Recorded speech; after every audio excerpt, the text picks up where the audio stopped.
10-15 साल में वहां का प्रधानमंत्री कोई सिख हो जाएगा। सिखों का वहां पे कितना बड़ा वर्चस्व हो गया। जस्टिन ट्रूडो देखना ना, इंडिया के खिलाफ खूब बोलता था ताकि वहां देश में जनसंख्या एकदम कम, देश में जनसंख्या कम, क्षेत्रफल में दुनिया का दूसरा सबसे बड़ा देश, और हमारे भारत से सिख लोग द्वितीय विश्व युद्ध के समय बहुत सारे लोग कहाँ गए, कनाडा, और कनाडा गए तो जनसंख्या वहां थी नहीं, और ये लोग थे मेहनती, तो मेहनत के दम पर इन्होंने अपना बिजनेस किया, दुकान किए, सब कुछ किया। ये लोग पंजाबी तो मेहनती होते ही हैं सिख लोग, और वहाँ ईमानदारी में इन लोग कोई बेईमानी ये नहीं कि कहीं से लूट ले, इन लोग के गुरुद्वारा में खुदे खाना मिलते रहता है, तो समाज की भी सेवा की, गुरुद्वारा वहां भी चलाएं।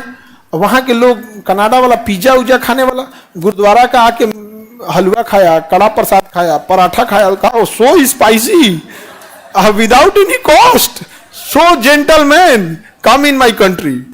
वह कनाडा वाले लोगों को दौड़ हो गया।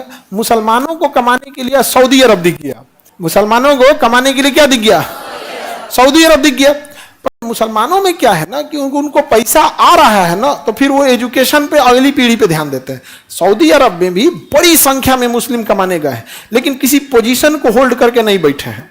सिख जब भारत से कनाडा गए तो मुसलमानों की तरह जाके नहीं बैठ गए, वहां पे वो पोजीशन होल्ड कर लिए, जमींदार बन गए, वहां बिजनेस कर लिए, दुकानें खोल दिए, एजेंसी खोल दिए, इवन कि वहां एक विधायक बन गया, सांसद बन के मंत्री बन गया। आज सिखों के सपोर्ट के बिना कनाडा में सरकार नहीं बन सकती है। सिखों का वहां पे कितना बड़ा वर्चस्व हो गया, सोचिए, हो गया कि नहीं हो गया। पढ़े लिखे भी थे, अब कनाडा वो पढ़ने भी चले गए, सब कुछ चले गए। यहाँ पर आज कनाडा में बड़ी संख्या किसकी है, सिख लोगों की है। समझ में आ गया कि नहीं आ गया। कहां पे, कनाडा में। और कनाडा में नहीं, कनाडा में अंग्रेजी के बाद पंजाबी बोली जाती है। कनाडा में अंग्रेजी के बाद क्या बोली जाती है, पंजाबी बोली जाती है। आगे बढ़िए, वहां ट्रक ड्राइवर से लेके ढाबा, रेस्टोरेंट, सब चीज कौन बना दिए, विधायक बन गए सब, 8-10 ठो मंत्री, सांसद, सब हो गया। तुमको बताते ना, आने वाले 10-15 साल में वहां का प्रधानमंत्री कोई सिख हो जाएगा, गठबंधन की सरकार बनेगी, और कोई ना कोई क्या बन जाएगा, सिख। ये एक जस्टिन ट्रूडो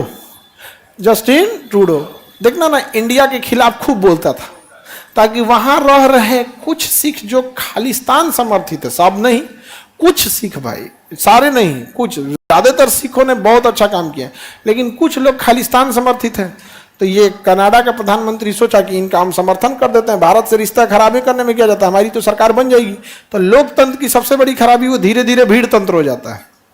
लोकतंत्र धीरे धीरे क्या बन जाता है, भीड़ तंत्र। भारत क्या बन चुका है, भीड़ तंत्र।